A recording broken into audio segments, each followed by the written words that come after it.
चलो बेटा next topic लेते हैं। अगला टॉपिक क्या कह रहा है, किसी बिंदु की सरल रेखा से लंबवत दूरी या फिर किसी बिंदु से सरल रेखा पर लंबपात के निर्देशांक ज्ञात करना, या फिर किसी बिंदु का सरल रेखा के सापेक्ष प्रतिबिंब ज्ञात करना, इमेज फाइंड करना, है ना। ये प्रतिबिंब मतलब क्या है, इमेज। तो किसी बिंदु की सरल रेखा से लंबवत दूरी ज्ञात करनी हो, मान लीजिए लाइन है ax plus B Y plus C बराबर 0 और बिंदु P है x1 y1। तो इस बिंदु की सरल रेखा से लंबवत दूरी या दूरी P ज्ञात करने के लिए डायरेक्ट फॉर्मूला होता है P is equal to ax1 plus B वाई1 plus C upon under root of A square plus B square का मॉड। उस सरल रेखा में बिंदु को रख दो और बटे में अंडर रूट ऑफ x के गुणांक का वर्ग प्लस y के गुणांक का वर्ग।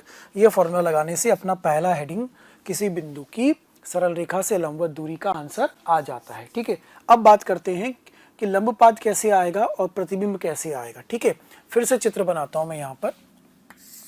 ये लाइन दी हुई है ax plus B Y plus C बराबर 0 और बिंदु P है x1 y1। तो यहाँ से परपेंडिकुलर बनाया गया, लंबपात जो होगा वह रेखा पर आकर मिलेगा। मान लीजिए वह है बिंदु M और इधर आगे चले जाएंगे उतनी ही समान दूरी पर, तो ये बिंदु Q क्या मिल जाएगा, प्रतिबिंब इमेज मिल जाएगा। मतलब ये P से M तक की जो दूरी है वह दूरी तो लंबवत दूरी है, यह वाली। M जो है वो लंबपात है, यह बिंदु। Q जो है वो प्रतिबिंब है, इसका तीसरे का आंसर।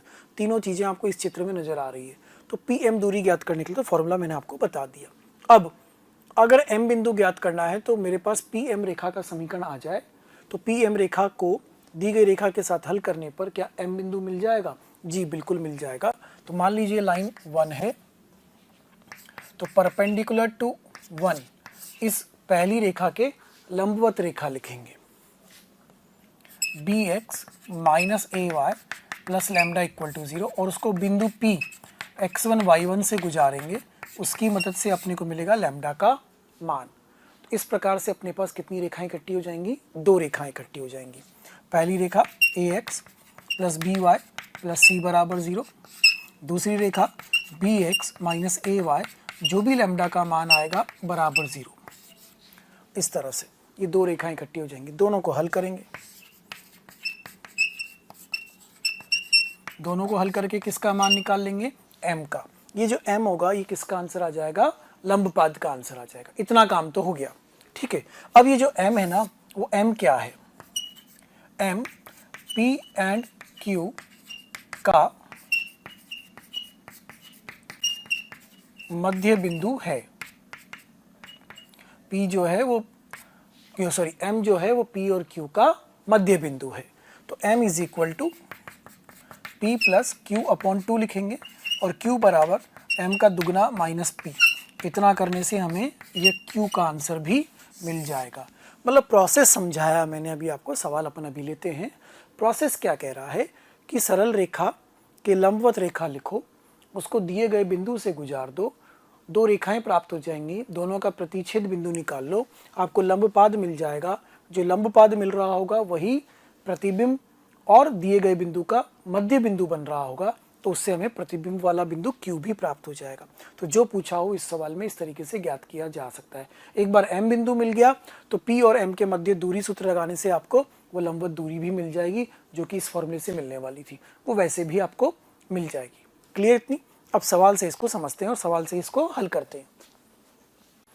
देखो बेटा, 3 सवाल आपके सामने लिखे हुए हैं। जो कंसेप्ट अभी अपन ने समझाया उसी पर आधारित पहला सवाल, बिंदु P 0 0 का सरल रेखा x प्लस वाई प्लस 1 बराबर 0 के सापेक्ष प्रतिबिंब ज्ञात करना है। तो पहले को ही हल करते हैं अपन। जो कंसेप्ट अपन ने लिखा था उसी के अनुसार चित्र बना लेते हैं। लाइन है x प्लस वाई प्लस 1 बराबर 0, जिसको अपन पहली रेखा बोलेंगे। बिंदु P जिसका प्रतिबिंब ज्ञात करना है 0,0। यहाँ से यह बिंदु M लंबपाद कहलाएगा।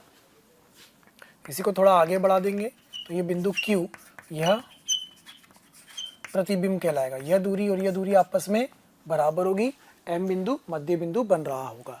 पहला कार्य क्या किया जाना है, x प्लस वाई प्लस 1 बराबर 0 के लंबवत रेखा लिखनी है। तो वो बनेगी x minus y plus lambda बराबर 0। y का गुणांक x का बनेगा, x का गुणांक y का बनेगा चिन्ह बदल के। फिर इसको कहाँ से गुजारना है, बिंदु P से, तो लैम्डा का मान कितना आ गया 0, तो x माइनस वाई बराबर 0, ये हमें दूसरी रेखा मिल गई। अगले स्टेप में क्या करना है, दोनों रेखाओं को आपस में हल करना है।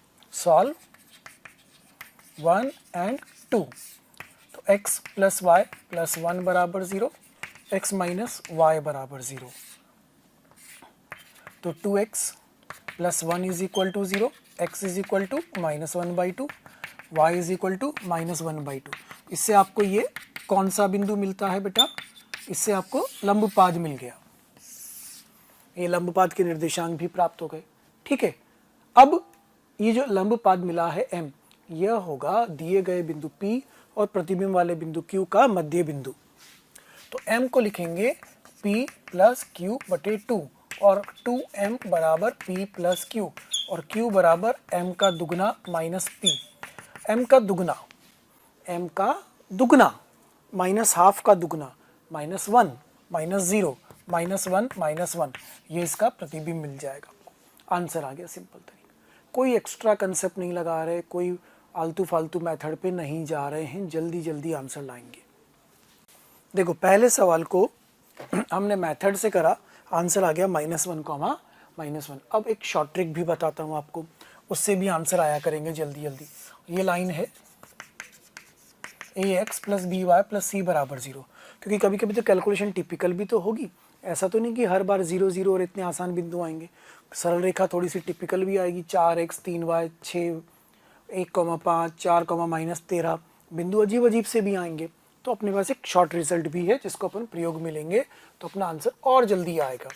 बिंदु P x1, y1, यह बिंदु M, आगे गए बिंदु Q प्रतिबिंब।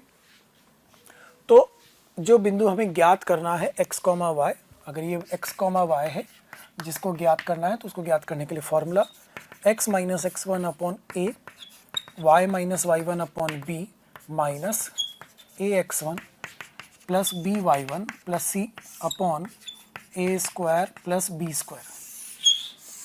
एक फॉर्मूला तो ये वाला होता है, इसी में थोड़ा सा बदलाव करते हैं, एक फॉर्मूला और बनता है x minus x1 upon a, y minus y1 upon b minus 2 ax1 plus by1 plus c upon a square plus b square. दो फॉर्मूले हैं, दोनों में जरा सा अंतर है, एक में 2 नहीं आ रहा है, एक में 2 आ रहा है। तो यह वाला जो फॉर्मूला है ना जिसमें 2 नहीं आ रहा है, ये यूज़ करेंगे हम फॉर m लंबपाद ज्ञात करने के लिए, और इसका प्रयोग करेंगे हम फॉर q प्रतिबिंब ज्ञात करने के लिए। तो यह किस लिए है, लंबपाद के लिए, और यह किस लिए है, प्रतिबिंब ज्ञात करने के लिए। एक जैसे ही फॉर्मूले, इस शॉर्ट फॉर्मूले से आंसर जल्दी आएगा। चलो ट्राई करके देखते हैं पहले क्वेश्चन में। तो पहले क्वेश्चन में x minus x1 upon y minus y1 upon a और b कहाँ से आएंगे, सरल रेखा से। तो a और b कौन कौन है, 1 1, फिर -2 सरल रेखा में बिंदु upon 1 plus 1, 1 square plus 1 square. ठीक है, तो कितना हुआ, x बराबर y बराबर -2/2 -1, क्या -1, और कितनी जल्दी आंसर आ गया यार, आंसर आ गया -1, -1 जल्दी से कम कैलकुलेशन में। तो क्यों ना हम इसी से फिर दूसरे वाले प्रश्न को ट्राई करके देखें, सेकंड वाले को। किस बिंदु का प्रतिबिंब निकालना है, 1,5 का। तो x minus x1 y minus y1 upon a और b, यहाँ से 4 और 3 -2 सरल रेखा में बिंदु को रखेंगे, तो सरल रेखा में रखेंगे 4 × 1 plus 3 × 5 plus 6 upon a square plus b square. इस तरह से कैलकुलेशन होगी ना। तो x minus 1 upon 4 y minus 5 upon 3 बराबर, हाँ कितना हुआ ये भैया, जोड़ो 15 21 25 25 25 कट गया -2। तो x बराबर कितना आ गया, -8 + 1 -7। y बराबर कितना आ गया, -6 + 5 -1। चेक कर लो, -8 + 1 -7 और -6 + 5 -1। तो बिंदु Q प्रतिबिंब के निर्देशांक क्या मिले, -7, -1। कितनी जल्दी आंसर आया, देखो फटाफट आपको आंसर मिल रहा है, प्रतिबिंब का आंसर आ गया। तो इसी से हमें फिर तीसरे के लिए लंबपात का आंसर भी मिलेगा। लंबपात वाले में सिर्फ ये जो 2 लगा रहे थे ना फॉर्मूले में, 2 नहीं लगाएंगे, हमें थर्ड क्वेश्चन का आंसर भी जल्दी से मिल जाएगा। ये रिजल्ट बहुत काम का है। ये रिजल्ट 12th क्लास का जो चैप्टर होता है अपना 3D वाला, उसमें भी बहुत काम आता है। कोऑर्डिनेट ज्योमेट्री में यहाँ जो सरल रेखा हम पढ़ रहे हैं, यही 3D चैप्टर में जाके समतल बन जाता है। तो समतल के अंदर भी काम आता है ये, है ना। समतल के सापेक्ष प्रतिबिंब, उसमें एक z वाले निर्देशांक और आ जाते हैं। चलो फिर तो थर्ड वाले को भी करके देखा जाए भैया, इसी कंसेप्ट से, इसी शॉर्ट फॉर्मूले से। 2 नहीं लगाना है बस, है ना। हटाते हैं इसको यहाँ से और तीसरे वाले में अप्लाई करते हैं।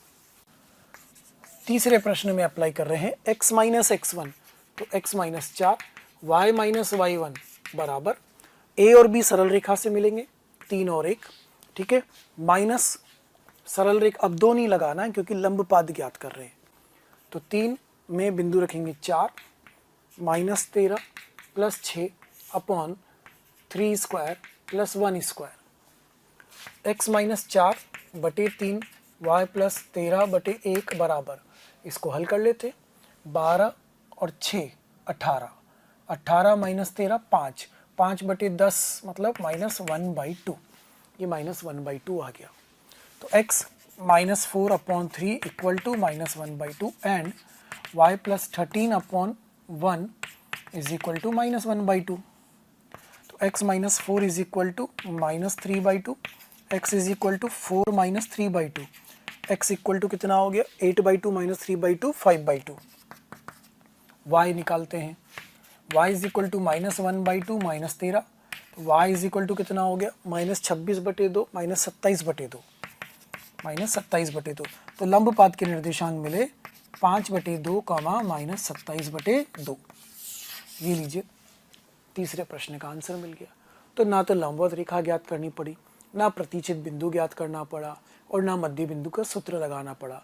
जल्दी से इस रिजल्ट का प्रयोग करा और आंसर प्राप्त कर लिया, देखो तीनों क्वेश्चन का। तो इस रिजल्ट को अच्छे से याद कर लीजिए, समझ के याद कर लीजिए। अगले सवाल पे ध्यान देना बेटा, क्वेश्चन नंबर 4 पे। क्वेश्चन नंबर 4 क्या कह रहा है, सरल रेखा x + y = 4 पर स्थित वह बिंदु ज्ञात करना है जिसकी इस रेखा से दूरी कितनी हो, इकाई हो, मतलब 1 हो, ठीक है। तो बिंदु को मान लिया जाए, ठीक है। बिंदु P मान लिया मैंने अल्फा कॉमा बीटा। ये अल्फा कॉमा बीटा x + 4 पर है, इस लाइन पर है।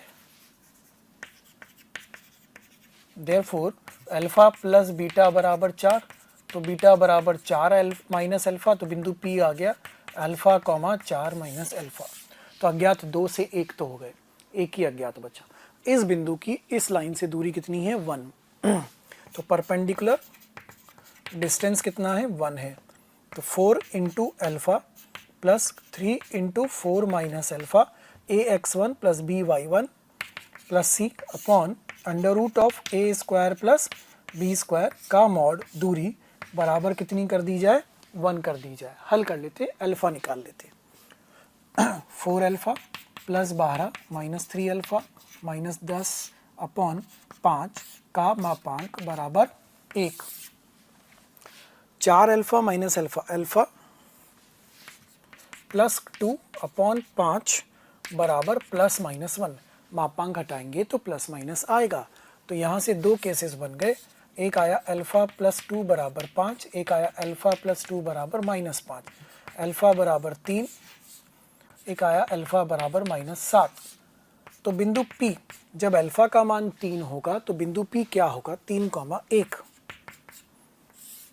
जब अल्फा का मान -7 होगा तो बिंदु P क्या होगा, -7,11।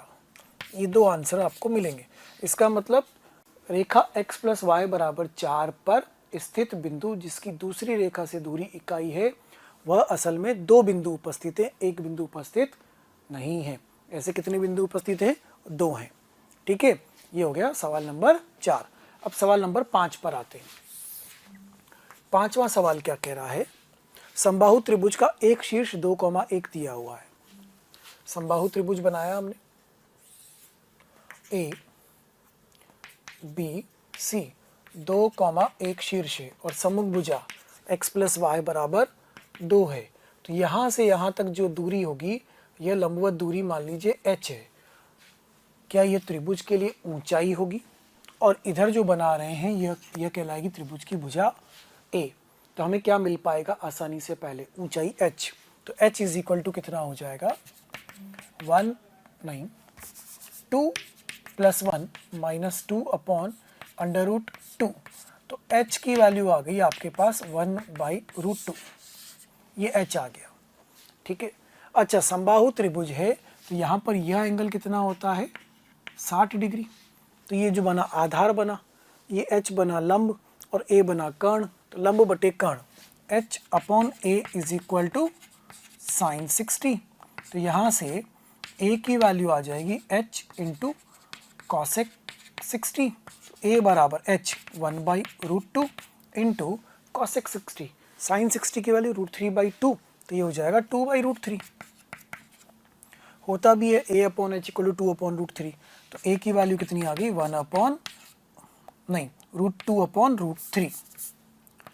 √2/√3। ये त्रिभुज की भुजा की लंबाई मिल गई। अब आपसे त्रिभुज का क्षेत्रफल पूछा होता तो आप वो भी बता देते, क्योंकि त्रिभुज की भुजा की लंबाई मिल चुकी है। क्लियर? तो लंबवत दूरी का प्रयोग करा, उसके बाद ज्योमेट्री से त्रिभुज की भुजा की लंबाई निकाल ली। समबाहु त्रिभुज है, आगे जो पूछा जाए आप हल कर सकते हैं। तो लंबवत दूरी का सूत्र कैसे लगा रहे हैं? ध्यान देना उस पर। ax1 प्लस by1 प्लस सी। कैसे लगाया? ax1 plus by1 plus C upon under root of a² plus b², लंबवत दूरी का सूत्र। अगले सवाल पर आते हैं बेटा, क्वेश्चन नंबर 6 पर। क्वेश्चन नंबर 6 क्या कह रहा है? त्रिभुज ABC की भुजाओं, त्रिभुज ABC बना दिया। इस त्रिभुज ABC की भुजाओं AB और AC की लंबसम द्विभाजक। तो लंबसम द्विभाजक रेखाएं कुछ ऐसी होंगी जो लंबवत होंगी और इस तरह से भुजा को आधा आधा बांट भी रही होगी। AB के मध्य बिंदु से गुजर रही होगी इधर वाली लंबसम द्विभाजक, AC के मध्य बिंदु से गुजर रही होगी उधर वाली लंबसम द्विभाजक। तो इधर वाली लंबसम द्विभाजक है x माइनस वाई प्लस 5 बराबर 0, उधर वाली है x प्लस 2y बराबर 0। क्लियर? अब आगे बोला है BC का समीकरण ज्ञात करो। इसका मतलब B ज्ञात करना है, C ज्ञात करना है, तो BC का समीकरण आएगा। A बिंदु दिया हुआ है -1, 2। क्या हमें इसमें इजीली पकड़ में आ रहा है? देखो, सवाल को करने के तो 2-3 मेथड हो सकते हैं, लेकिन आसान मेथड क्या आपको दिखाई दे रहा है, मैं वो आपसे जानना चाह रहा हूँ कि आसान मेथड क्या दिख रहा है। एक काम किया जाए, इसके लंबवत रेखा लिखी जाए और A से गुजार दी जाए, फिर ये बिंदु ज्ञात कर लिया जाए, फिर यह बिंदु बन जाएगा A और B का मध्य बिंदु। तो इतना क्यों करें? जो B है वो B क्या है? A का, इसको अगर हम L1 नाम दे रहे हैं, इसको L2 नाम दे रहे हैं, तो B का L1 के सापेक्ष प्रतिबिंब वो कौन है? B है। तो ऐसे C कौन है? A का L2 के सापेक्ष प्रतिबिंब। तो C को क्या बोलेंगे हम? A का L2 के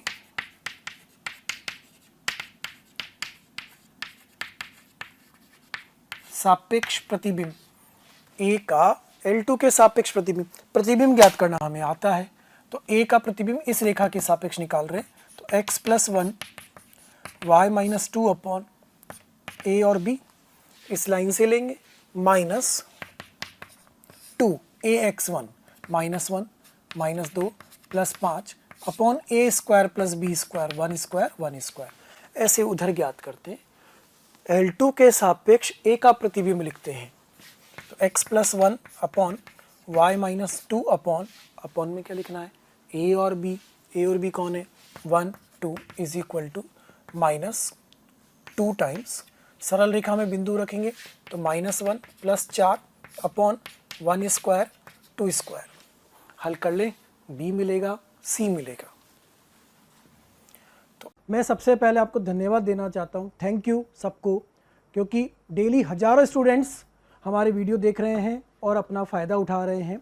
आपसे रिक्वेस्ट है कि आप YouTube चैनल पे जाएं, डिस्क्रिप्शन बॉक्स में जाएं और लिंक पे जाकर के सब्सक्रिप्शन करें, ताकि आपको इसका और भी बेहतर तरीके से फ़ायदा मिले। दूसरी बात, यदि आप डाउट सॉल्विंग का भी फ़ायदा लेना चाहते हैं, स्टडी मटेरियल का भी फ़ायदा लेना चाहते हैं, तो उस लिंक पर जाकर के अपने प्रीमियम सब्सक्रिप्शन को सुनिश्चित कीजिए। इधर से कितना आएगा, 5 माइनस 3 2, 2/2 कट गया -2, तो x प्लस 1/1 y माइनस 2/-1 बराबर, इधर से आपके पास कितना आ रहा था, 5 माइनस 3 2 2 2 और 2 कट रहा था, -2 आ रहा था। तो बिंदु B के निर्देशांक -2 -1 -3 और +2 +2 4 -3, 4, ये तो आपको क्या मिल गया, B मिल गया। देखो इधर ले गए तो माइनस माइनस प्लस हो गया, +2 4 और ये -2 -1 -3। ऐसे इधर से कौन सा मिलेगा, C। पहले कैलकुलेशन लिख लें, x प्लस 1/1 y माइनस 2/2, इधर कितना आएगा देखो, 4 में से 1 गया 3 और ये -6 -6/5। तो C के निर्देशांक कितने आएंगे, -6/5 -1 -11/5। फिर -6/5 में इधर से 2 गुणा करा तो -12/5, -12/5 +2, -12/5 +2, तो -12/5 +10/5 -2/5, ये बिंदु C आ गया। एक बार बिंदु B मिल जाए, एक बार C मिल जाए, तो क्या BC का समीकरण लिखा जा सकता है।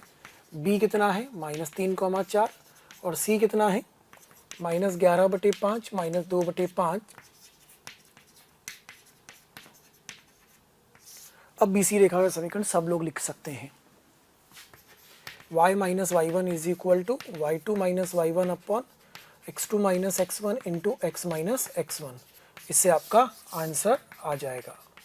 ठीक है, हल कर लोगे इसके बाद तो आप, इसमें कोई दिक्कत नहीं है। तो ये मेन कंसेप्ट इसके अंदर क्या हुआ कि जो लंबसम द्विभाजक बोल रहा था ना, वो लंबसम द्विभाजक की वजह से, ये रेखा क्या है, लंबसम द्विभाजक, इस लंबसम द्विभाजक की वजह से A का प्रतिबिंब B हुआ, इधर A का प्रतिबिंब C हुआ। तो मेन कंसेप्ट इस पे आके रुका आपका, इसने हमें सवाल सॉल्व करने में हेल्प करी, ये था कंसेप्ट। Clear, okay. चलिए अगले सवाल पे आते हैं। देखिएगा 7वां प्रश्न, ध्यान से देखिएगा बेटा। 7वां प्रश्न क्या कहना चाह रहा है, फिर से त्रिभुज ABC बनवाया गया है, बना दिया त्रिभुज ABC। A बिंदु है उसमें 1, -1 और B है 3, 1। फिर आगे बोला है कि भुजा AC रेखा की लंबसम द्विभाजक रेखा, तो AC की लंबसम द्विभाजक रेखा मतलब ये आधा आधा बांट रही होगी। कौन सी लाइन, 3x - 2y + 8 बराबर 0। तो हमें BC का समीकरण ज्ञात करना है, मतलब हमें C ज्ञात करना पड़ेगा। C क्या होगा, क्या मैं C को लिख सकता हूँ, A का L1 के सापेक्ष प्रतिबिंब, A का L1 के सापेक्ष प्रतिबिंब हो गया। तो प्रतिबिंब का फॉर्मूला लगाते हैं अपन, क्या होता है, x - 1 y minus y1 upon A 3 - 2 रेखा में बिंदु रखेंगे, 3 + 2 + 8 अपॉन 3 स्क्वायर 2 स्क्वायर। क्या इससे हमें C मिलेगा, x - 1 upon 3 y + 1 upon -2। Calculation का ध्यान रखिएगा, 3 और 2 5, 8 कितना हो गया, 13, 13/13 खत्म, तो -2 आया। इसलिए बिंदु C के निर्देशांक मिले, -2 माइनस इंटू 3 -6 और +1 -5, ये हुआ +4 -1 3 -5, 3 C मिल गया। B तो पहले C दिया हुआ था, क्या इक्वेशन ऑफ BC लाइन आ जाएगा। B कितना था, 3, 1, C कितना मिला है, -5, 3। तो इक्वेशन ऑफ BC लाइन मिलेगी नहीं मिलेगी, बिल्कुल इजीली मिल जाएगी। क्या होगी, y - y1 y2 - y1 upon x2 - x1 into x - x1।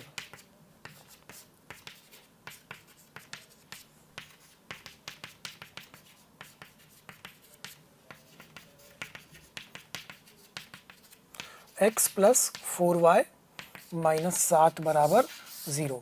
ये आ गई BC रेखा, यही पूछी गई थी।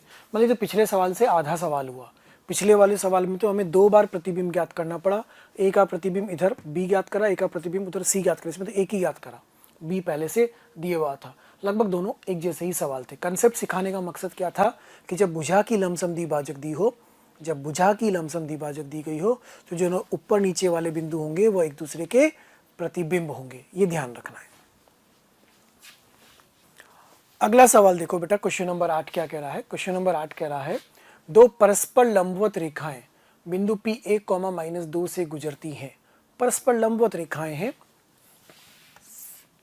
इस तरह से 90 डिग्री कोण बन रहा है L1 और L2, और ये एक अन्य रेखा L3 इसके साथ एक समकोण समद्विबाहु त्रिभुज बना रही है। समकोण तो पहले से दिया है ना, लंबवत रेखाएं तो, और समद्विबाहु प्रश्न में लिखा हुआ है।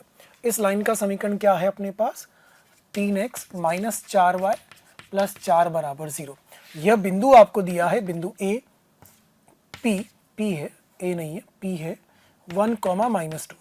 तो दो परस्पर लंबवत रेखाएं बिंदु P1, -2 से गुजरती हैं और सरल रेखा 3x - 4y + 4 = 0 के साथ समद्विबाहु त्रिभुज बनाती हैं। तो यह भुजा और यह भुजा बराबर होगी, तो यह कोण और यह कोण बराबर होगा, तो यह कोण 45 डिग्री होगा और यह कोण भी 45 डिग्री होगा। इसको Q मान लीजिए, इसको R मान लीजिए। तो एरिया ऑफ ट्राइंगल PQR हमें ज्ञात करना है कि इस त्रिभुज का क्षेत्रफल क्या होगा, ये हमें बताना है। सवाल समझ में आ गया सबको कि त्रिभुज PQR का क्षेत्रफल बताना है। अब अगर मैं यहां से ये लंबवत दूरी ज्ञात कर लूं, ये लंबवत दूरी, तो कुछ फायदा मिलेगा क्या? मिलेगा, समझना। यह एंगल 45 है, यह 90 बना, तो यह एंगल कितना बनेगा 45। इधर भी यह एंगल 90 है, तो इधर यह एंगल भी कितना बनेगा 45। इसका मतलब अगर इस दूरी को मैं लंबवत दूरी P नाम दे रहा हूँ, इस दूरी को मैंने लंबवत दूरी P नाम दिया है, तो 45 के सामने मतलब यह दूरी यहाँ पर P होनी चाहिए और यह दूरी भी यहाँ पर P होनी चाहिए। तो यह दूरी और यह दूरी आपस में बराबर होनी चाहिए। चित्र को अगर दोबारा बनाऊं तो समकोण समद्विबाहु त्रिभुज में अगर ये दोनों भुजाएं बराबर है, ये दोनों भुजाएं अगर बराबर है, तो यहाँ से लंब डाला जाए तो यह दूरी और यह दूरी बराबर होगी। तो इसको P कहेंगे, इसको P कहेंगे और इसको P कहेंगे। ऐसा होगा कि नहीं होगा? तो अगर ऐसा हो रहा है तो एरिया कितना हो जाएगा 1/2 आधार इंटू ऊंचाई। तो एरिया आपको मिलेगा P²। ये मिल गया एक इंपॉर्टेंट रिजल्ट, बहुत ही काम का एक रिजल्ट आपको प्राप्त हो गया कि वो एरिया कितना होगा P²। तो वही काम यहाँ पर हो रहा है, यह भी आपको P मिला, यह वाला भी आपको P मिला और यह वाला भी आपको P मिला। तो कुल मिला करके यहाँ से यहाँ तक यह कितना हुआ 2P। तो एरिया कितना होगा 1/2 आधार इंटू ऊंचाई, मतलब एरिया बराबर कितना P²। और P क्या है? लंबवत दूरी। P क्या है? लंबवत दूरी इस रेखा की बिंदु P से। तो वो लंबवत दूरी ज्ञात कर लेते। P = 3 × 1 - 4 - 2 + 4 बटे 3² 4² का अंडर रूट का मापांक। तो P दूरी ज्ञात कर ली जाए भाई, और फिर उसका वर्ग कर देंगे, आंसर आ जाएगा। कितना हुआ? हल करते हैं। 3 + 8 11 4 15 15/5 3। तो एरिया कितना हो गया 9। बहुत जल्दी आ गया, इसको ध्यान रखिएगा। ये IIT JEE मेन में पूछा जा चुका है ये रिजल्ट, है ना। ये ध्यान रखें कि अगर समकोण समद्विबाहु त्रिभुज बनता है तो यहाँ पर यह कोण अपने आप 45 डिग्री होता है और यह कोण भी 45 होता है। फिर आपने यहाँ 90 बनाया तो यह भी 45 में बढ़ जाता है। इसीलिए ये तीनों भुजाओं की लंबाई, यह लंबाई, यह लंबाई और यह लंबाई आपस में क्या हो जाती है? बराबर हो जाती है। तीनों किसके बराबर होंगी? P के बराबर। लंबवत दूरी P के बराबर होंगी और उससे हमें एरिया मिलता है कितना? Area = P²। इस सूत्र को अच्छे से याद रखना है, काम आएगा ये बात। क्लियर? नोट करिए फटाफट। ये हुआ लंबवत दूरी प्रतिबिंब। अब अपन बात करते हैं अगले हेडिंग की, पोजीशन ऑफ ए पॉइंट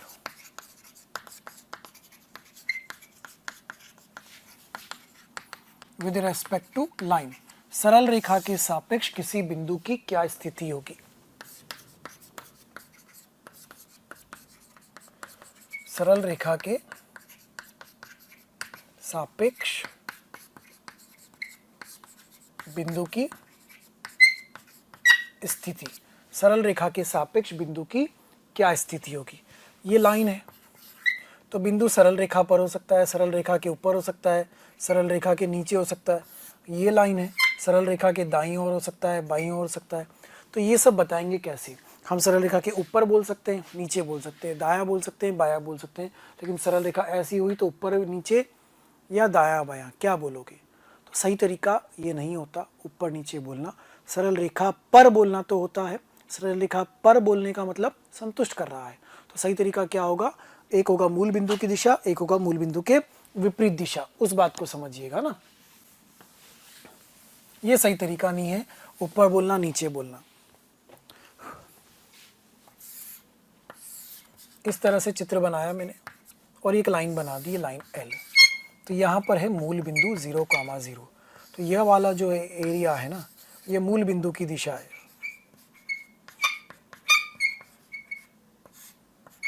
मूल बिंदु की दिशा। और ये कौन सी है?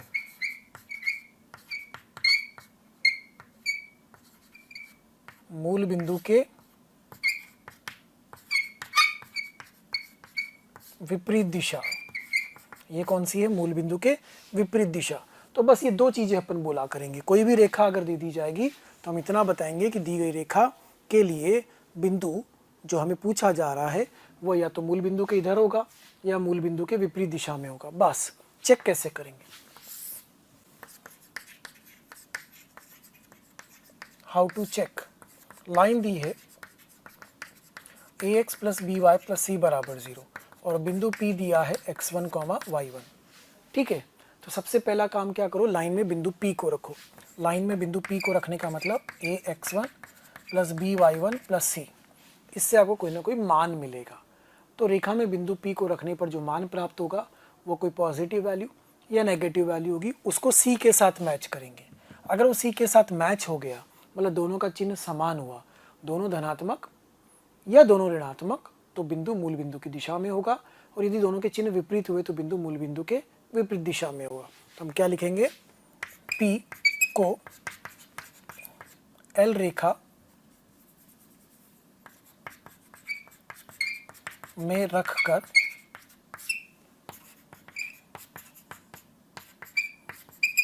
मान प्राप्त करें।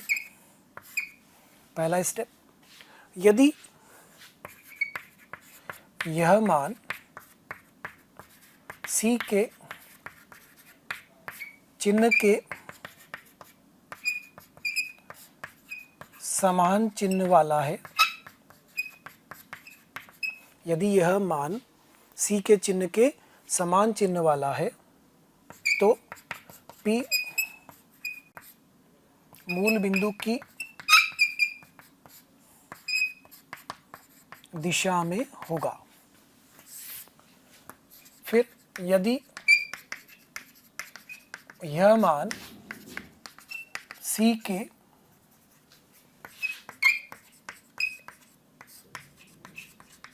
विपरीत चिन्ह वाला है, यह मान C के विपरीत चिन्ह वाला है, तो P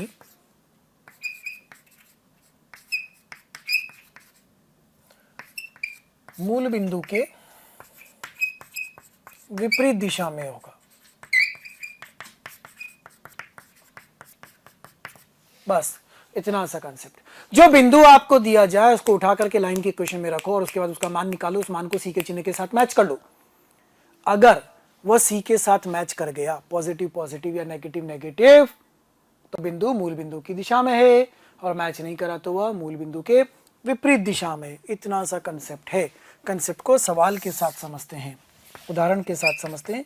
बिंदु P है 3,4 और लाइन दी है x - 2y + 3 = 0। ऐसा है। बिंदु की जांच करनी है कि बिंदु मूल बिंदु की समान दिशा में है या मूल बिंदु के विपरीत दिशा में है।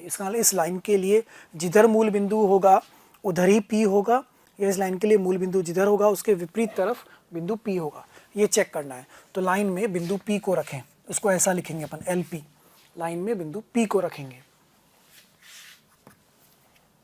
प्यारे बच्चों, कमेंट बॉक्स में रोज कमेंट्स आ रहे हैं कि सर इस टॉपिक पे वीडियो बना दीजिए, या ये इस बारे में हमें समझाइए, हमारी ये शंका है इसको दूर कर दीजिए। तो मेरी आपसे रिक्वेस्ट है कि आप यूट्यूब चैनल पे जाइए, उस पर सब्सक्राइब करिए और जो बेल आइकन है उसको हिट करिए ताकि नोटिफिकेशंस आपको मिलते रहें और कोई भी नोटिफिकेशन, कोई भी वीडियो आपसे मिस ना हो। मैं ऐसा आपसे इसलिए कह रहा हूँ क्योंकि जिन भी टॉपिक्स की, जिन भी डाउट्स की, जिन भी बातों के बारे में आप वीडियोस चाह रहे हैं वो ऑलरेडी हमने पोस्ट किए हुए हैं, अपलोड किए हुए हैं, लेकिन वो आपसे मिस हो जाते हैं क्योंकि आपके पास प्रॉपर्ली नोटिफिकेशन नहीं आ पाते हैं। इसीलिए आपसे कहा जा रहा है कि आप सब्सक्राइब करिए ताकि कोई भी वीडियो आपसे मिस ना हो और कोई भी शंकाएं आपकी ना रहें। 3 - 2 × 4 + 3 कितना आ गया ये? 6 - 8 - 2। तो वैल्यू कैसी आई? नेगेटिव। आपको मान नहीं चाहिए, आपको मान का चिन्ह चाहिए। नेगेटिव आया। C कैसा है? 3। वो कैसा है? पॉजिटिव। दोनों कैसे चिन्ह के हैं? विपरीत चिन्ह के।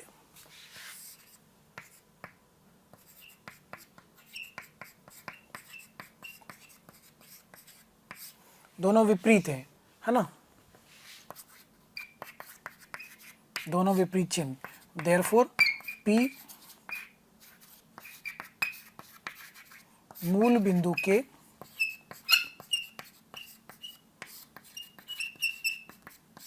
विपरीत दिशा में होगा। तो P कहाँ होगा? मूल बिंदु के विपरीत दिशा में होगा। बात समझ में आ रही है? मूल बिंदु की समान दिशा में हो जाता अगर दोनों चिन्ह समान होते। दोनों चिन्ह विपरीत हैं इसलिए मूल बिंदु के विपरीत दिशा में होगा। क्लियर हो गई बात? अब एक दो उदाहरण और लेते हैं और इसको डिटेल में समझते हैं। कंसेप्ट को समझिएगा, सवाल उसके बाद बनेंगे जब एक बार कंसेप्ट आपका अच्छे से क्लियर हो जाएगा। तो पहले कंसेप्ट को अपन स्ट्रॉन्ग कर ले, है ना? एक दो सवाल और लेते हैं। दो बिंदु दिए हैं, बिंदु P -1, -3, बिंदु Q 1, 4।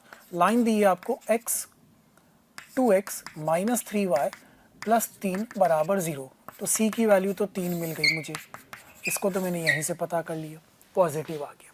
फिर लाइन में बिंदु P को रखते हैं और मान निकालते हैं। तो 2 × -1 -3 × -3 + 3 कितना हो गया बेटा? ये 9 और 3 12 -2 10। कैसा आया? पॉजिटिव। तो LP लाइन में P को रखने पर मान कैसा मिला? पॉजिटिव। लाइन में बिंदु Q को रखते हैं। 2 × 1 -3 × 4 + 3 कितना हो गई? 2 5 5 - 12 नेगेटिव। तो लाइन में बिंदु Q को रखने पर क्या आया? नेगेटिव। अब C से मैच करते हैं। LP and C positive, LP positive, समान चिन्ह, मतलब P मूल बिंदु की दिशा में होगा। P कहाँ होगा? मूल बिंदु की दिशा में होगा। LQ and C positive, LQ negative, विपरीत चिन्ह। इसका मतलब क्या हुआ? Q मूल बिंदु के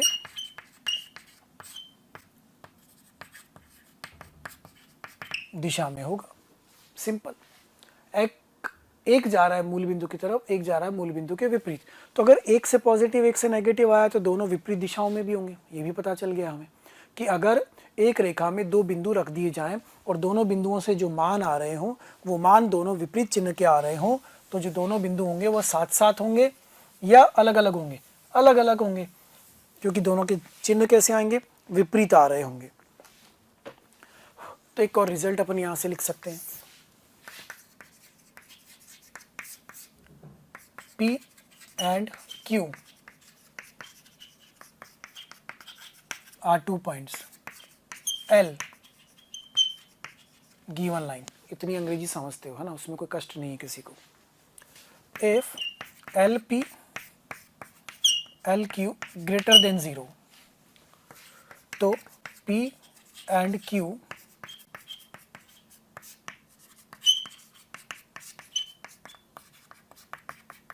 समान दिशा में होंगे।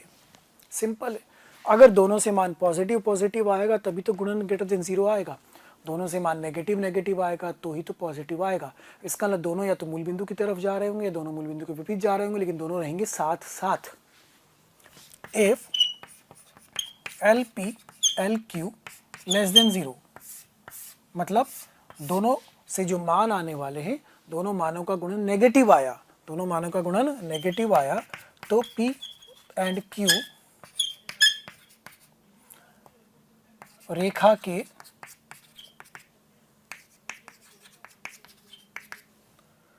विपरीत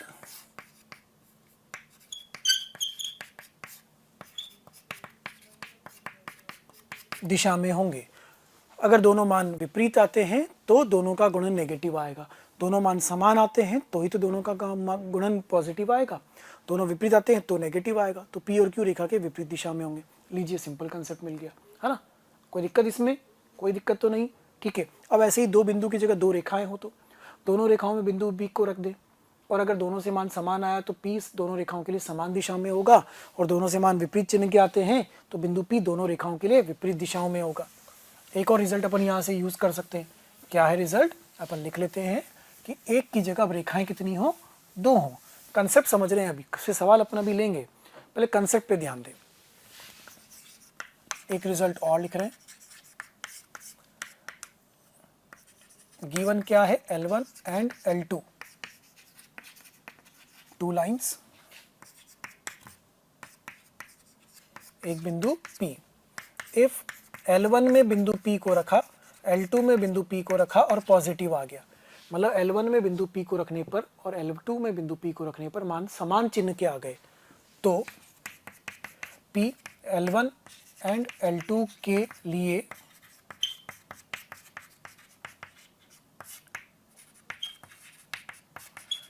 समान दिशा में होगा। इफ L1 में P को रखा और L2 में P को रखा और नेगेटिव आ गया, एक से आया पॉजिटिव और एक से आया नेगेटिव, तो P L1 एंड L2 के विपरीत दिशा में होगा। समझ रहे हो? इस कंसेप्ट को समझो। अपन इस पे फिर सवाल लेते हैं, सवाल लिखते हैं इसके ऊपर। देखिए पहला सवाल देखिएगा क्या कह रहा है। यदि बिंदु P सरल रेखा के लिए मूल बिंदु की दिशा में स्थित है, कहां पर है? मूल बिंदु की दिशा में। इसका मतलब जिधर मूल बिंदु है उधर ही यह है, तो उसके लिए क्या हमें C पर ध्यान देना पड़ता है। देखिए पहले सवाल में सरल रेखा है x + y - 3 = 0, तो C कैसा है? -3 नेगेटिव। तो C कैसा मिला बेटा? -3 नेगेटिव मिल गया। अब अगला काम आपको क्या करना है कि सरल रेखा में बिंदु P को रख दे। तो सरल रेखा में बिंदु P को रख देते हैं, तो 2a - 5 + a² - 3 ये वैल्यू आ गई, और ये जो वैल्यू है ये भी C के चिन्ह से मिल जानी चाहिए। अगर बिंदु मूल बिंदु की समान दिशा में है तो P को रेखा में रखने पर जो मान आता है वो C के चिन्ह के समान होता है। C का चिन्ह कैसा है? नेगेटिव, तो ये भी कैसा होना चाहिए? नेगेटिव। तो 2a - 8 + a² <= 0, a² + 2a - 8 <= 0। इसको हल करेंगे। a² + 4a - 2a, a + 4 - 2, a + 4 <= 0, a + 4 a - 2 <= 0, a belongs to -4 से 2। नंबर लाइन पे आप इसको बना सकते हैं। आंसर आ जाएगा -4 से 2। असमीकाएं पढ़ी हैं अपन ने, असमीकाओं के अनुसार ये हल हो गया। आंसर आ गया -4 से 2। सिंपल। मूल बिंदु की विपरीत दिशा में होता तो नेगेटिव था, तो यहाँ पॉजिटिव कर देते। मूल बिंदु के समान दिशा में है तो जैसा C वैसा ही बिंदु रखने पर मान होना चाहिए। चलिए अगले सवाल पर पहुंचते हैं। क्वेश्चन नंबर 2 क्या कह रहा है? क्वेश्चन नंबर 2 कह रहा है कि यदि बिंदु P और Q सरल रेखा के विपरीत दिशाओं में है, मतलब ये लाइन तो बिंदु P इधर है, तो बिंदु PQ इधर है। तो लाइन के लिए बिंदु P और Q विपरीत दिशाओं में, ये लाइन है तो एक इधर जा रहा है, एक इधर जा रहा है, मतलब एक पॉजिटिव आंसर देगा तो दूसरा नेगेटिव देगा, एक नेगेटिव देगा तो दूसरा पॉजिटिव देगा। इसका जो दोनों के मान आएंगे विपरीत चिन्ह के आएंगे, तो दोनों का गुणन कैसा आएगा? नेगेटिव आएगा। इसका अर्थ हुआ कि L रेखा में बिंदु P को रखेंगे, L रेखा में बिंदु Q को रखेंगे और लेस देन 0 कर देंगे। लेस देन 0 क्यों कर देंगे? क्योंकि दोनों कैसे हैं? विपरीत दिशाओं में। समान दिशाओं में होते तो क्या करते? एक से मान पॉजिटिव तो दूसरे से भी पॉजिटिव, एक से नेगेटिव तो दूसरे से भी नेगेटिव, तो गुणन क्या कर देते? पॉजिटिव ग्रेटर देन 0 कर देते। अब कर लेते हैं इतना, लाइन में बिंदु P को रखते हैं, तो 2 alpha plus 3 into 2 plus alpha minus 6, ये तो पहला बिंदु रखा।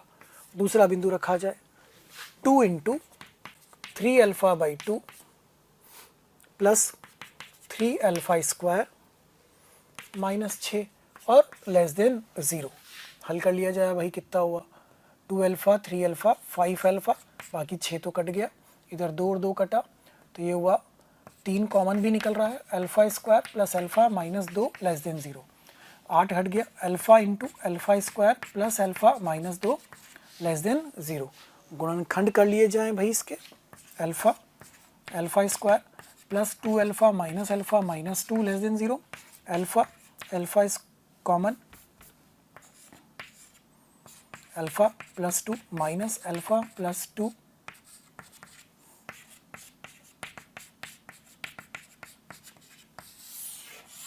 ये मिल रहा है। इसको नंबर लाइन पे बना लेते हैं। अंक रेखा पर बनाया, सबसे छोटा -2, फिर 0 और फिर 1। असमीकाओं में पढ़ा हुआ है सबने, ये प्लस, ये माइनस, ये प्लस और ये माइनस।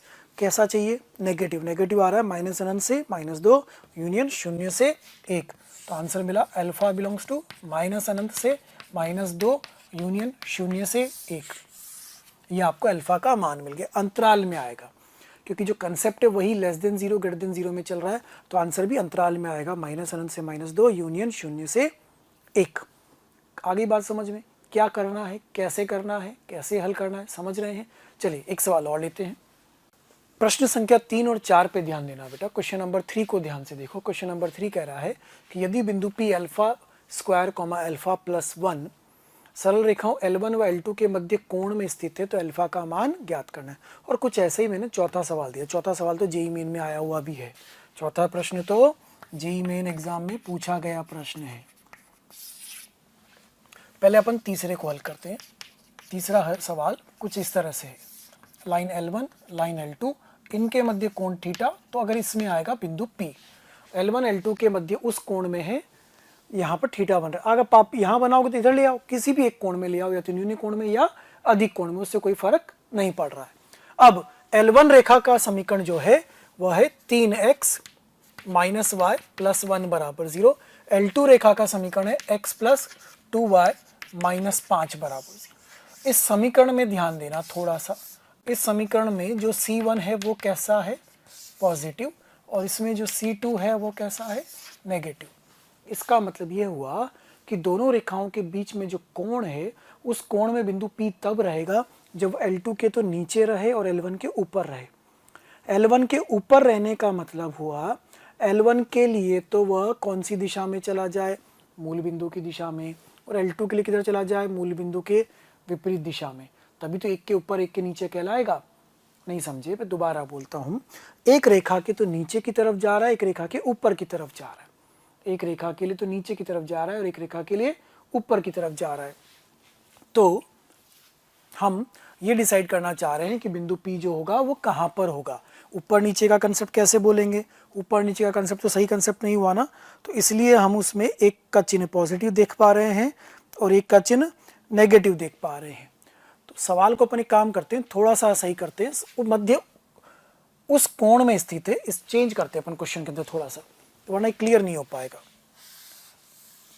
सवाल में। बेटा यहाँ पे थोड़ा सा अपन अपने अनुसार सवाल में एक गड़बड़ हो रही है कि मध्य, यहाँ चेंज कर लेते हैं, एक के मध्य उस कोण में निहित है, उस कोण में स्थित है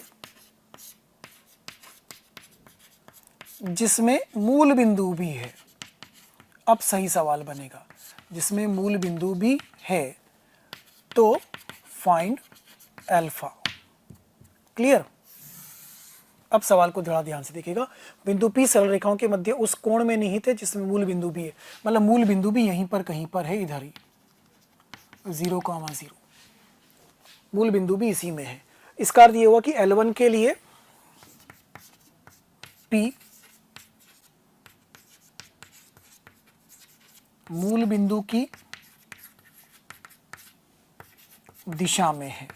L1 के लिए बिंदु P मूल बिंदु की दिशा में है। Therefore, जब L1 में P को रखेंगे तो C पॉजिटिव होने की वजह से इसको भी क्या करना पड़ेगा, पॉजिटिव करना पड़ेगा। तो L1 में P को रख देते हैं। P बिंदु है अपने पास alpha square comma alpha plus 1, तो 3 alpha square minus alpha plus 1 greater than 0। 3 alpha square minus alpha minus 1 plus 1 greater than 0।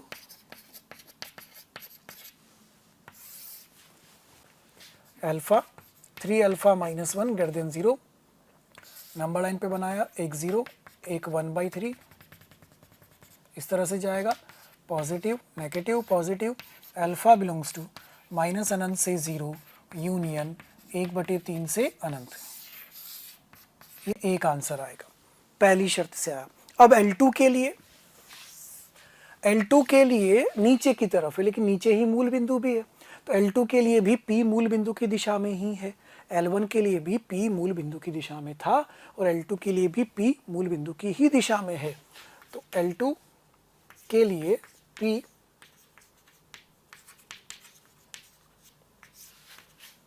मूल बिंदु की दिशा में है। Therefore, L2 में P को रखने पर मान C से मैच करना चाहिए। अब L2 का C कैसा है, नेगेटिव,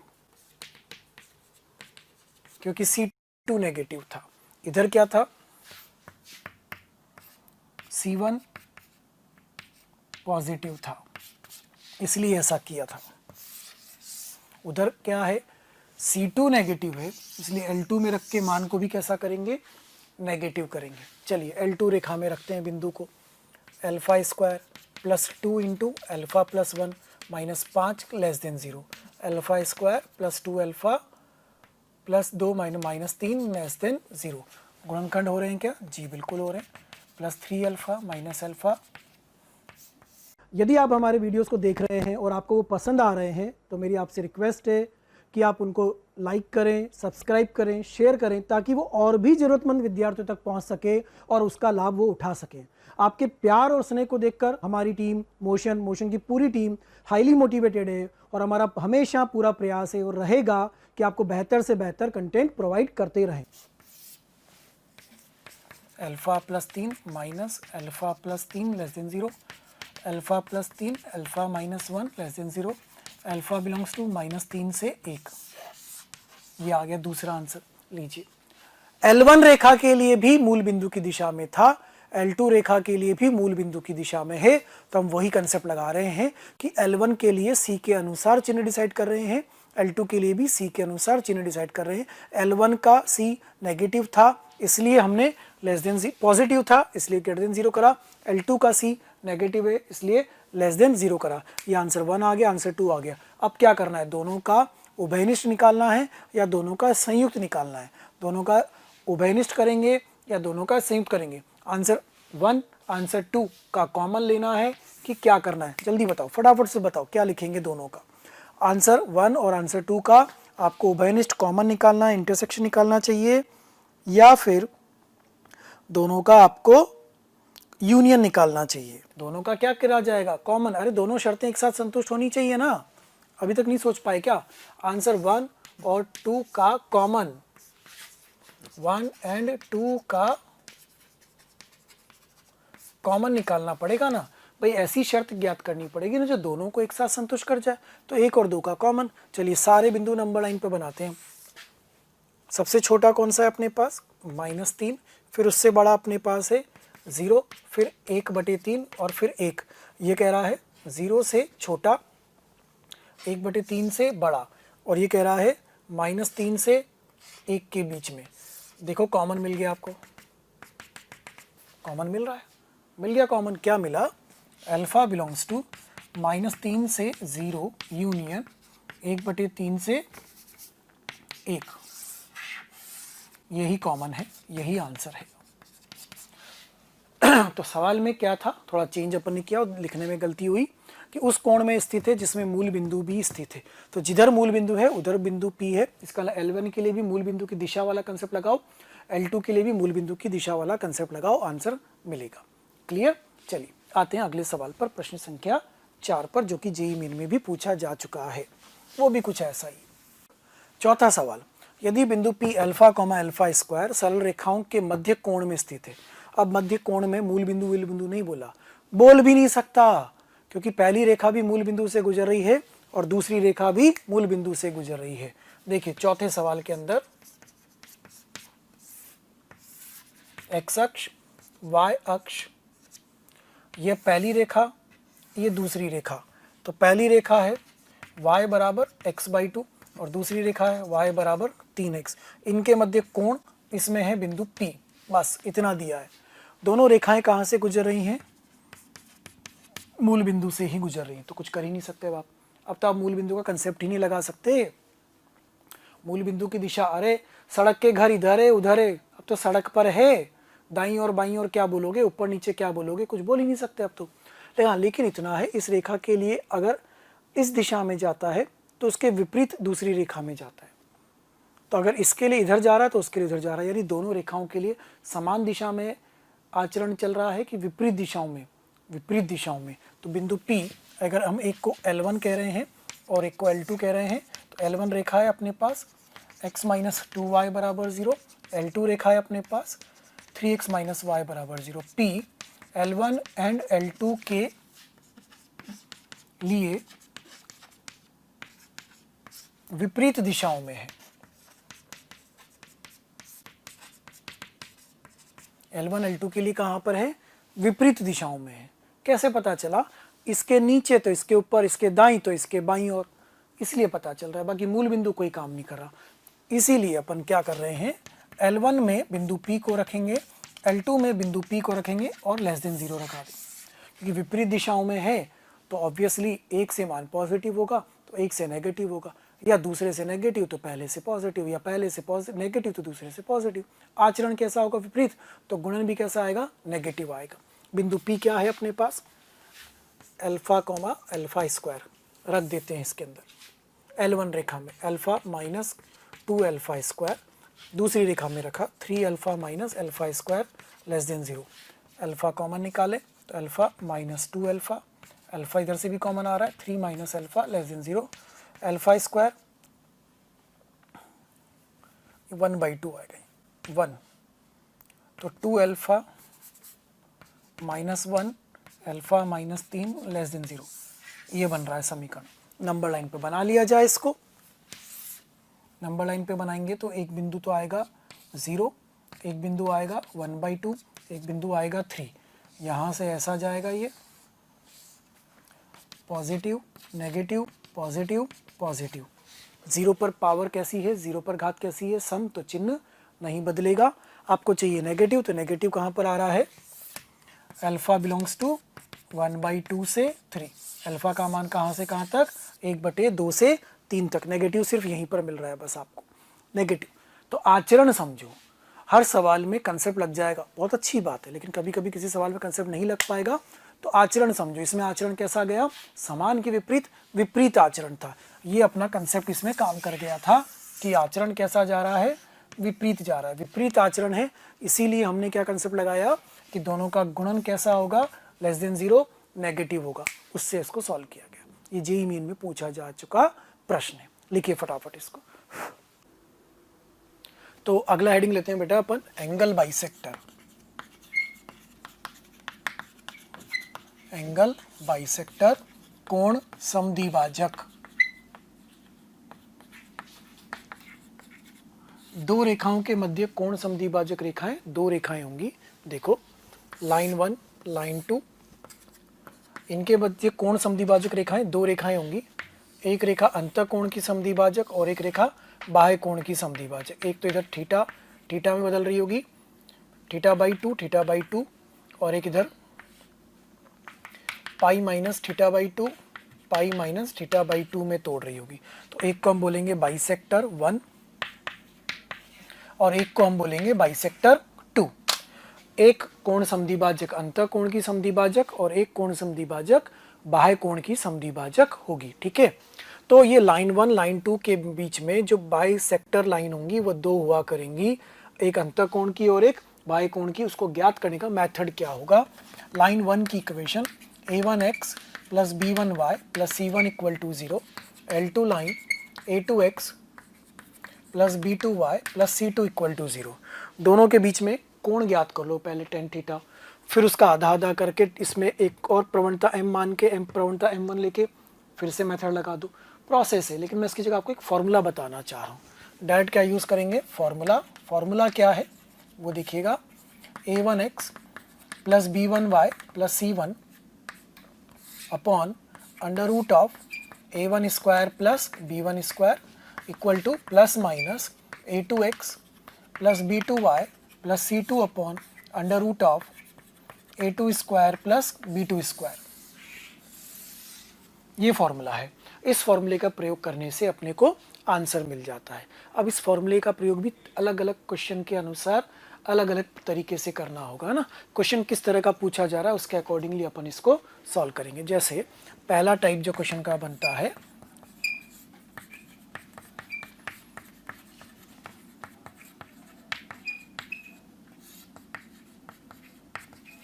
वो बनता है कोण समद्विभाजक ज्ञात करें। सिर्फ कोण समद्विभाजक ज्ञात करने को कहा जा रहा है और कुछ भी नहीं करना है आपको, सिर्फ कोण समद्विभाजक ज्ञात करनी है। तो इसमें मेथड क्या होगा? उपरोक्त सूत्र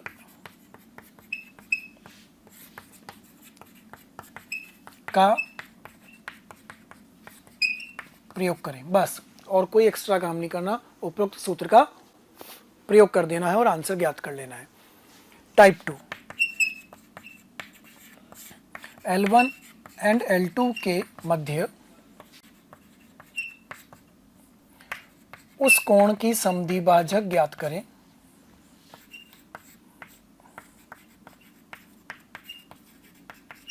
उस कोण की समद्विभाजक ज्ञात करें जिसमें मूल बिंदु निहित है, जिसमें मूल बिंदु निहित है। इसका इन दोनों लाइन के बीच में हो सकता है न्यून कोण में मूल बिंदु आ रहा हो या हो सकता है अधिक कोण में मूल बिंदु आ रहा हो। अगर न्यून कोण में आ रहा है तो बाइसेक्टर 1 बतानी है और अधिक कोण में आ रहा है तो बाइसेक्टर 2 बतानी है। तो उन दोनों रेखाओं के मध्य उस कोण की समद्विभाजक ज्ञात करनी है जिसमें मूल बिंदु निहित है।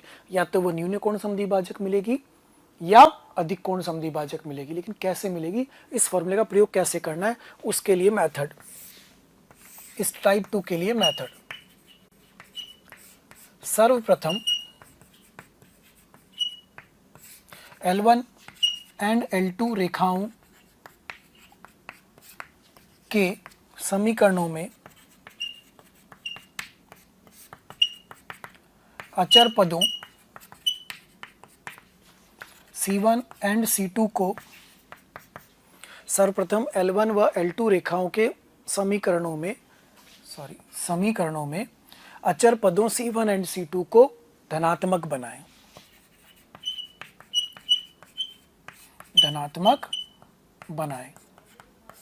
ठीक है, सबसे पहला काम तो ये करें कि जो अचर पद C1 C2 हैं ये क्या बन जाने चाहिए? पॉजिटिव बन जाने चाहिए। इसके बाद उपरोक्त सूत्र का प्लस चिन्ह के साथ प्रयोग करें। उपरोक्त सूत्र का प्लस चिन्ह के साथ प्रयोग करें। कैसे प्रयोग करना है? प्लस चिन्ह के साथ। मतलब आंसर तो एक ही आना है ना, आंसर दो तो नहीं आने, आंसर तो एक आना है। या तो न्यून कोण वाला आएगा या अधिक कोण वाला आएगा। तो एक आंसर कब मिलेगा? जब आप कोई एक ज्ञात कर रहे होंगे। तो उस एक को ज्ञात करने के लिए क्या करना है आपको? L1 L2 रेखा में अचर पदों C1 और C2 को पहले धनात्मक बना लो। उसके बाद उपरोक्त सूत्र में सिर्फ प्लस साइन लेकर के क्वेश्चन को सॉल्व कर दो, आपका आंसर आ जाएगा। उस कोण की समद्विभाजक रेखा आपको मिल जाएगी जिसमें मूल बिंदु निहित है। फिर टाइप थ्री क्या कह रहा है वो समझते हैं अब। कोई एक बिंदु दिया होगा, उस बिंदु को निहित करने वाले कोण की समद्विभाजक रेखा अगर आपको ज्ञात करनी है तो कैसे मिलेगी। सूत्र वही चलेगा, फॉर्मूले में चेंज नहीं आ रहा है ना। फॉर्मूला तो सेम वही यूज होना है, फॉर्मूले में क्या बदलाव करके यूज करना है अपन उस बात को समझ रहे हैं। टाइप थ्री, L1 व L2 के मध्य बिंदु P x1, y1 को निहित करने वाले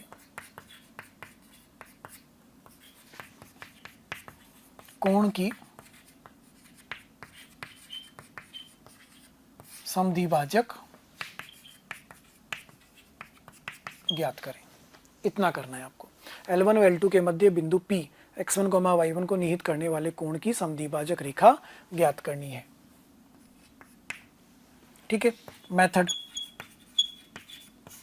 सबसे पहले क्या करो, बिंदु को L1 व L2 रेखा में रखो। बिंदु P x1, y1 को L1, L2 में रखें तथा मान प्राप्त करें।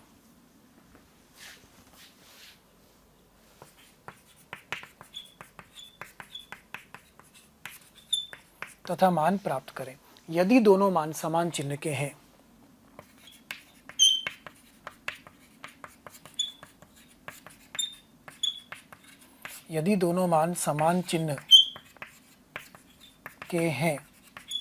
तो उपरोक्त सूत्र में प्लस का प्रयोग करेंगे, अन्यथा माइनस का प्रयोग करेंगे। ठीक है, उपरोक्त सूत्र में प्लस का प्रयोग कब करना, जब दोनों मान समान चिन्ह के हैं। तो सूत्र में प्लस का प्रयोग करें, अन्यथा माइनस का प्रयोग करें। बस इतना करना है कि अगर दोनों मान समान चिन्ह के आ गए तो सूत्र में प्लस का प्रयोग करना है, अन्यथा माइनस का प्रयोग करना है। अब टाइप 4 जो बनेगा वो क्या बनेगा, टाइप 4 L1 व L2 रेखा के मध्य, L1 L2 के मध्य न्यून कोण, अंग्रेजी में कहते हैं एक्यूट एंगल या अधिक कोण,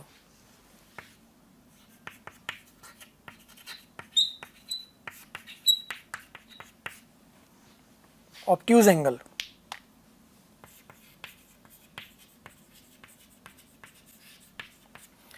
L1 व L2 के मध्य न्यून कोण या अधिक कोण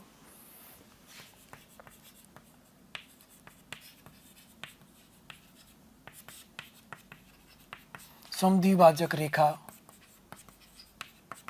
ज्ञात करें। इस तरह का प्रश्न बनेगा कि या तो न्यून कोण समद्विभाजक रेखा ज्ञात करनी है या अधिक कोण समद्विभाजक रेखा ज्ञात करनी।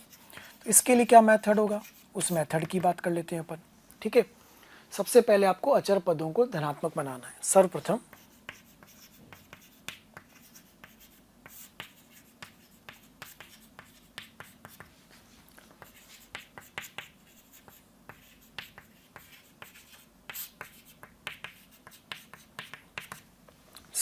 अचर पदों को धनात्मक बनाएं। इसके बाद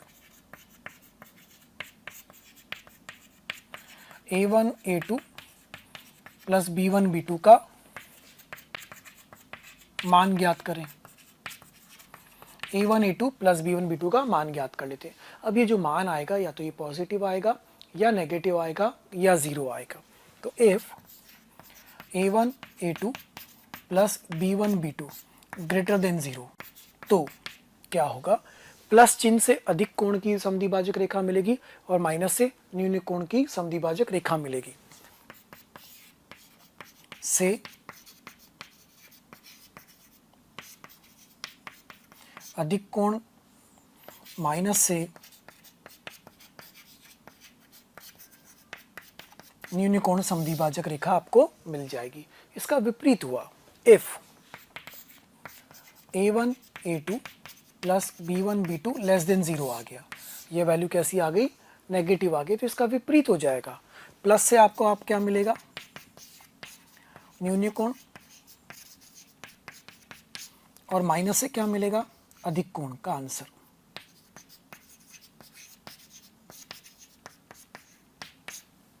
अधिक कोण का आंसर मिल जाएगा। अगर ये वैल्यू 0 आ गई तो इफ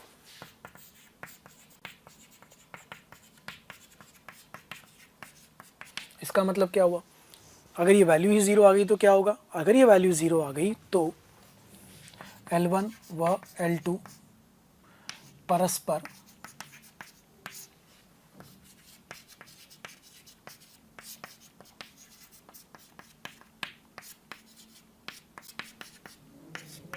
परस्पर लंबवत रेखाएं होंगी, इतना होगा। तो L1 L2 के मध्य न्यून कोण या अधिक कोण समद्विभाजक रेखा ज्ञात करने के लिए सर्वप्रथम अचर पदों को धनात्मक बनाना है। उसके पश्चात A1 A2 plus B1 B2 का मान ज्ञात करना है। ठीक है, वह मान या तो पॉजिटिव आएगा तो प्लस से अधिक कोण का आंसर आएगा, और माइनस से न्यून कोण का आंसर आएगा। वो मान या तो नेगेटिव आएगा, तो अगर वो मान नेगेटिव आता है तो प्लस से न्यून कोण का और माइनस से अधिक कोण आएगा। और यदि वो मान 0 ही आ गया तो इसका मतलब रेखाएं आपस में कैसी हैं? लंबवत रेखाएं, परस्पर लंबवत रेखाएं आपको दी गई थी। उसमें कोई न्यून कोण भी नहीं है, उसमें कोई अधिक कोण भी नहीं है। सवाल कैसे करेंगे? क्वेश्चन सॉल्व करके देखते हैं। सवाल देखिए, सवाल क्या कह रहा है? L1 व L2 के मध्य न्यून कोण व अधिक कोण समद्विभाजक रेखा ज्ञात करनी है। मतलब आपको एक्यूट एंगल और ऑब्ट्यूज एंगल बाइसेक्टर लाइन जो है वो मालूम करके बतानी है। सबसे पहले क्या करेंगे? मेथड टाइप 4 का सवाल है। तो टाइप 4 क्या कहता है कि L1 रेखा में और L2 रेखा में अचर पदों को धनात्मक बना लिया जाए। तो 12x plus 5y plus 7 equal to 0। L2 रेखा में 3x माइनस 4y माइनस 5 बराबर 0। तो इसमें पहले कांस्टेंट को पॉजिटिव बना लेते हैं, तो ये बन जाएगा minus 3x plus 4y plus 5 equal to 0। ये लाइन L2 और ये line L1। Then A1 A2 plus B1 B2 का value A1 12 A2 minus 3 plus 5 4. So this value is 20 minus 36 minus 16. Therefore A1 A2 plus B1 B2 हमें कैसा मिला? Negative मिला। तो अगर A1 A2 B1 B2 negative मिलता है तो फॉर्मूले में प्लस से हमें न्यून कोण का आंसर मिलेगा और माइनस से अधिक कोण का आंसर मिलेगा। फॉर्मूला लगाएंगे पहले। फॉर्मूले में नई लाइन का प्रयोग करेंगे, पुरानी लाइन का प्रयोग नहीं करेंगे क्योंकि हम अचर पद को बदल के प्लस कर चुके हैं। तो क्या लिखेंगे? 12x plus 7 upon under root of 12 square plus 5 square plus minus minus 3x plus 4y plus 5 upon under root of minus 3 का होल स्क्वायर प्लस 4 का होल स्क्वायर। कितना हुआ? इसको हल कर लेते हैं। 12x plus 5y equal to plus minus minus 3x plus 4y plus 5 upon 5। Cross multiply करके हल कर लिया जाए।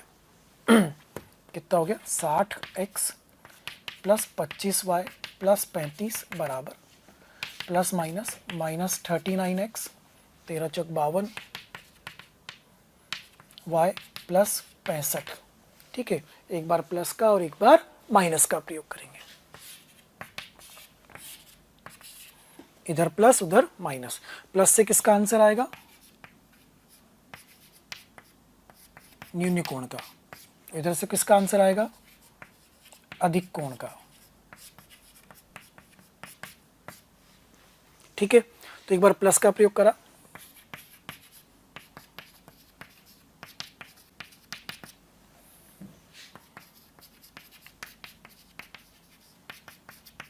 उधर माइनस का प्रयोग करेंगे,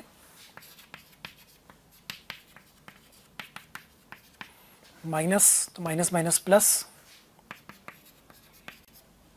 माइनस 52y माइनस 65। हल कर लें, अपने को जो रिक्वायर्ड आंसर थे वह मिल जाएंगे। हाँ जी, कितना आएगा इधर? एक 99x, 52 इधर आएगा तो माइनस 27y, 65 इधर आएगा तो माइनस 30 बराबर 0। ये आ गया न्यून कोण का आंसर, अधिक कोण का आंसर। 60 में से 39 गया तो 21x, इधर आएगा तो प्लस 77y इधर आएगा तो प्लस 100 बराबर 0। ये अधिक कोण का आंसर आ गया। लीजिए, ये तरीका है सिंपल, कोई बहुत ज़्यादा उल्टा सीधा काम नहीं करना है, सिर्फ फॉर्मूले में क्या प्रयोग करना है उसको पहचानने के लिए अपन ये काम कर रहे हैं। ठीक है, हाँ जी, अगला क्वेश्चन देखिएगा। क्वेश्चन कह रहा है कि L1 व L2 रेखा के मध्य उस कोण की समद्विभाजक रेखा ज्ञात करनी है जिसमें मूल बिंदु निहित है।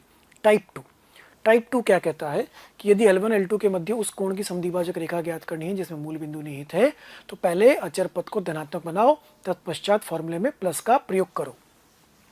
तो L1 रेखा 3x माइनस 4y प्लस 7 बराबर 0, कोई समस्या नहीं है, पॉजिटिव है।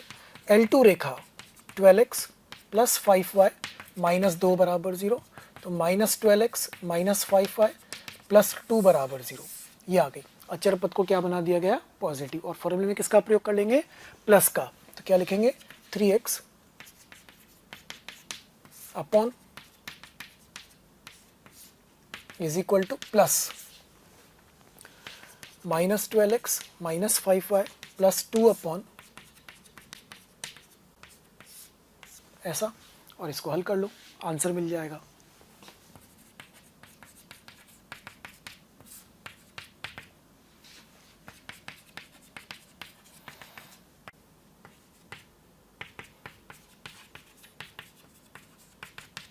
कुछ ऐसा हमें मिलेगा। इसको इधर ले आए, कितना हो गया 99x, इधर ले आए माइनस 27y, इधर ले आए माइनस प्लस 81 इक्वल टू 0। ये बन जाएगा आपका आंसर जो कि हमें चाहिए था। ठीक है, ये आ गई उस कोण की समद्विभाजक जिसमें मूल बिंदु निहित है। क्या ये अधिक कोण की समद्विभाजक है या न्यून कोण की समद्विभाजक है, वही पता कर सकते हैं, बिल्कुल पता कर सकते हैं आप। जो वीडियोस आप देख रहे हैं, जो वीडियोस हम आपको पढ़ा रहे हैं, यदि आप वीडियो वो चाहते हैं और भी मटेरियल चाहते हैं, स्टडी मटेरियल चाहते हैं, तो आप एक नंबर नोट कर लीजिए और उस नंबर पर कॉल कीजिए। नंबर है 1821 21 799, अर्थात 1800 21 799। Thank you.